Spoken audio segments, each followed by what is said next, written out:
This is the stock I'm using right from the mill, 24 inches by 1.5 inches, 440C, AEBL, Nitro V, another layer of AEBL.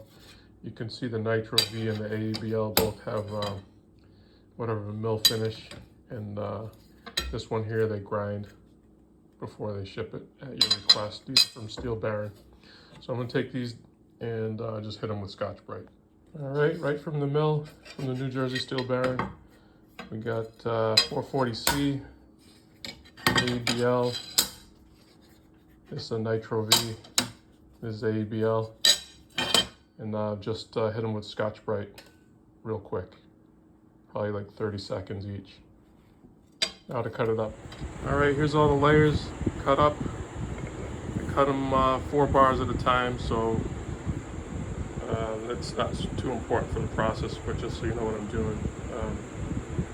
1, 2, 3, 4, and then it just repeats down the billet. And right now it's at 6 1/4 high, 1.5 inches wide, and we're at 3 7/8 deep, which is just about within the footprint of my press dies, which is important. Now I'm going to sheet it up all the way around,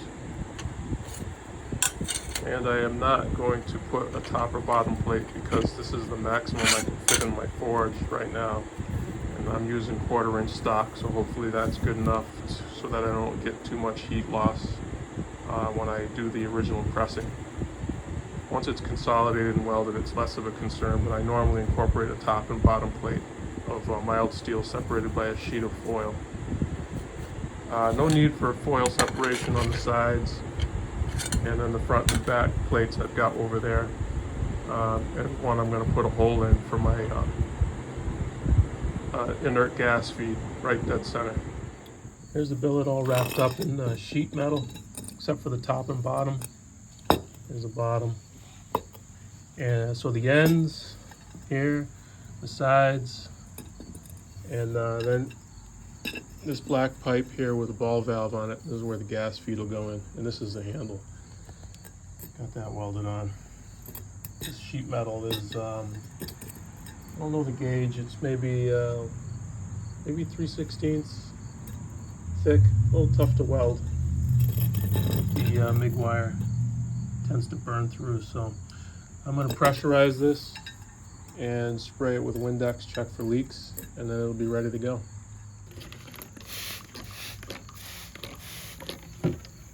Little leaks are okay, but big leaks I gotta catch them. There's a little one there by the handle. I might stop that one up. Yeah, usually the corners have problems. Small leaks are okay. Again, you don't want it super airtight because then it'll puff up, and that's a problem on its own. So I'm gonna stop up that leak there on the handle, and then it'll be ready to go. Sometimes instead of spraying and looking for leaks, I'll just I'll just close the valve here and see how long it takes for the needle to drop. You know, if it takes a long time, if it drops off right away, you know you got massive leaks and you gotta go back and weld them. But right now, the gas is shut off. I'm connected to the can. Make sure the valve to the can is open, and then just watch, see how long it takes to drop. Like right now it's barely moving, so I'm pretty confident it's ready to go. I run it down here around 7 PSI, I think. I don't even know what that needle means, but whatever that is, that's where I run it. Pro tip, don't try to weld on a pressurized can. It'll spray hot molten steel all over you. Anyway, ready to go in. It's in there snug. Set a timer for 30 minutes. I still haven't hit temperature. I'm looking for 2150. But by 30 minutes in, you know, it'll be good for the first press. I'm trying to keep it away from the direct flame. But the sheet metal is protecting it a little bit, so I think I'm. Remember to heat your dies. I'm going to heat them up every single time I press. I'm going to put them in, press, take them back out, and put them on top of the forge. And also it's important to move the billet around. Even though it's going to be sitting in here for 30 minutes, you got to move it around a little bit. Because there's definitely cold spots. That billet sucks all the heat out of the zone that you place it, so I move it back and forth. Alright, 15 minutes in, we're up to temperature. You can hear it cycling on and off to maintain. I'm still moving the billet back and forth a little bit. I'm keeping it away from the thermocouples, because if you get it too close, it gives you a high reading. So you can see I got some distance there. Alright, it's getting close to 30 minutes, so what I'm going to do is I'm just going to put the dies in the press over here. And I'm going to take it out and I'm just going to touch the billet, top and bottom. I'm not going to go for any compression. So that's 30 minutes in, first press, just to touch it, because I don't want to burst the welds on the can that I built around the billet. That's important. If you blow out the can too early on, then you lose your environment, your oxygen-free environment. So I'm just going to touch it, give it the tiniest bit of compression, set the welds, and then back in, probably for 15-minute soaks. So I go 30 minutes on the first one, and I do 15 minutes thereafter. And I'd say after about 4 rounds of not a whole lot of movement, I start to press it a little harder. That's kind of it. One important note, keep a close eye on your pressure gauge. Like about 10 minutes in, I had adjusted the pressure down, and then the can is sealed so tight that the regulator didn't respond right away, and when I went back and looked at the needle, it was almost all the way down. So I might have shit the bed already on this thing just because of that. So keep a close eye on your pressure. I'm back to like 7, whatever these are, PSI, 7 pounds per square inch, I believe it is. I don't know. Anyways, just keep a close eye on it. It's about 30 minutes, and like I said before, I'm just going to pull a billet out, give it a touch on the dies, being careful not to blow out the can, and then back in, and then watch the needle. Hopefully the needle doesn't drop way off, because that'll mean I got ruptured the can. So hopefully my welds are good enough on that can. They'll survive at least, 3 or 4 rounds in. After that, you don't really need it. You can shut the gas off. So probably, 4th pressing, the gas isn't really doing anything. You're just wasting it.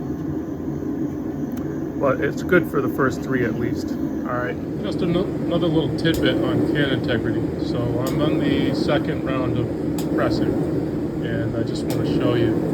If I move this down, you can see the needle doesn't move. If I move it up, the needle will climb. But I don't need any more pressure. Point being that if you notice when you move it down, a dramatic drop in the needle, then the can possibly has burst. I got to be careful though. I put it back to where I initially had it. Otherwise, slowly the can will leak the pressurized gas, and then the needle will sit back down at the bottom. That's not good. So, anyways, I'm on press number 2. Things are going well.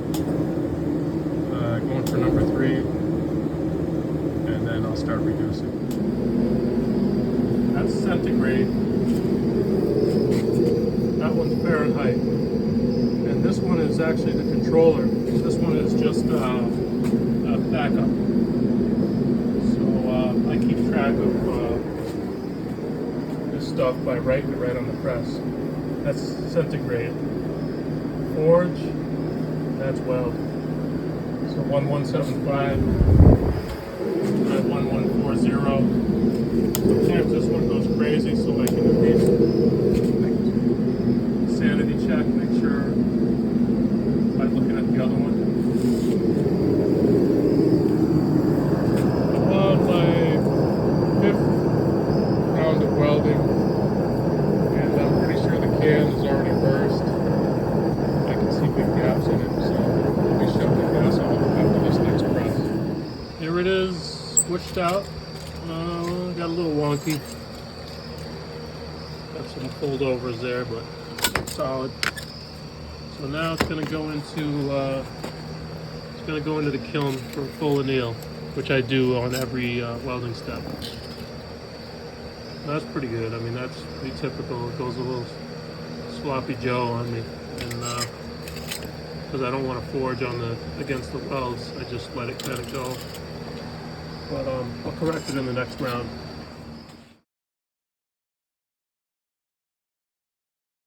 All right, out of the kiln. It's the next day, and kind of peeled what was left of the sheet metal. By the time you get down to this dimension, the sheet metal that was on the sides and the ends kind of buckles away from the billet.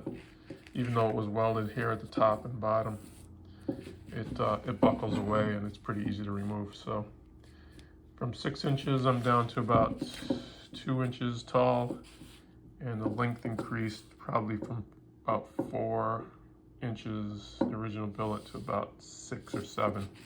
And the width also went from about 1.5 inches to a little bit over 2 inches. This is pretty typical for the stainless billet. It doesn't move in a normal way like carbon steel. I slid a little sideways, and the top and bottom is usually I-beam, and you end up with this recessed area. So these flanges usually have to be removed because they didn't really get the same compression as everything else, and sometimes they're unwelded. So they'll probably have to be removed. And I had one issue here I did not see, which is that at some point it looks like the handle end slid sideways at the very end. So I'm probably going to cut that back here somewhere, and that's already about a 25. Just that alone is about a 25% loss. And then I'm going to lose this back here. So what I'm going to do is cut this. I'm going to cut it up into like a loaf of bread. I'm going to flip every other layer. And I'm going to stand it up this way, and I'm going to extrude the billet out in the opposite direction. I know that's probably confusing, but that way these become the ends. The potentially bad stuff here will become the handle end of the billet and the far end of the billet.